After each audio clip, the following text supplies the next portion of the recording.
Well, hello, my name is Sam and I'm from Libanus Church. Today, if you live in the UK, you are being encouraged to fill out your census. And I know it's a really long document with loads of questions about your age, your date of birth, where you live, where you went to university, what your A-levels were, what your GCSEs were, what your religion is. There's so many different questions to ask.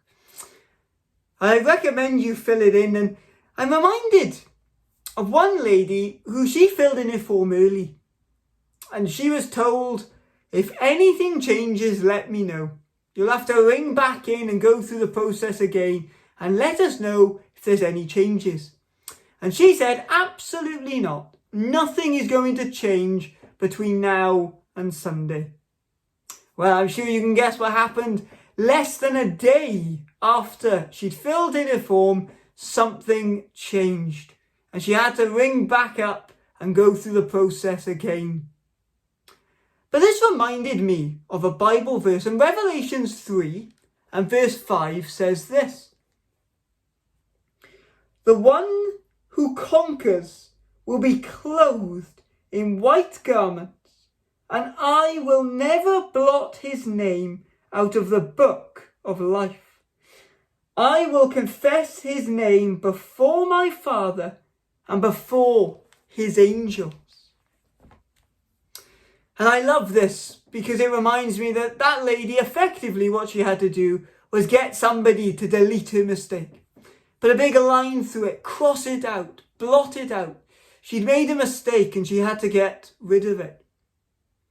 A more modern day equivalent, many of you might be used to Facebook. And on your Facebook, you might have loads of people who you just never speak to. And so once in a while, you might say, you know what? I'm going to do a bit of a cull. I'm going to delete these people. I never talk to them, so I'm just going to get rid of them. They used to be in my life. They used to be on my Facebook, but now I'm going to delete them and get rid of them. Maybe your mind has changed about some people. Maybe people you used to be close with, you now aren't as close with. Or maybe you just can't stand them, I don't know.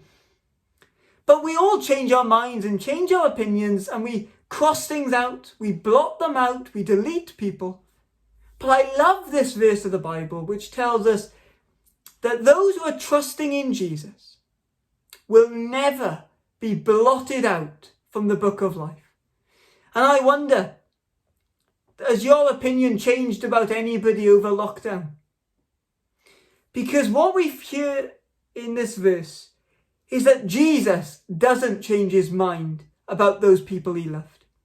So I urge you to think about this, to think about putting your trust in Jesus Christ, who died on the cross to take away everything that you've ever done wrong. For some of us, we might have only done a little bit wrong. For others of us, well, we could write a really long book on what we've done wrong. But whether you've done a lot wrong, whether you've done a little bit wrong, if you go to Jesus, he can forgive you. And if you are forgiven by Jesus, your name will never be blotted out. It'll never be crossed out. Your name will never be removed from the book of life. Today, I encourage you to fill in your census, and I hope you don't make a mistake and have to cross it out. But more importantly, I wonder, do you know that your name will never be crossed out from the book of life that is in God's hands? If you want to know any more about Jesus or about the gospel message that we proclaim, please get in contact with us at Libanus Church, and we'd be happy to tell you more about Jesus. We won't fill in your census form for you, but we will talk to you about Jesus for as long as you want. If you've got any questions, we're more than happy to help. Thanks for listening.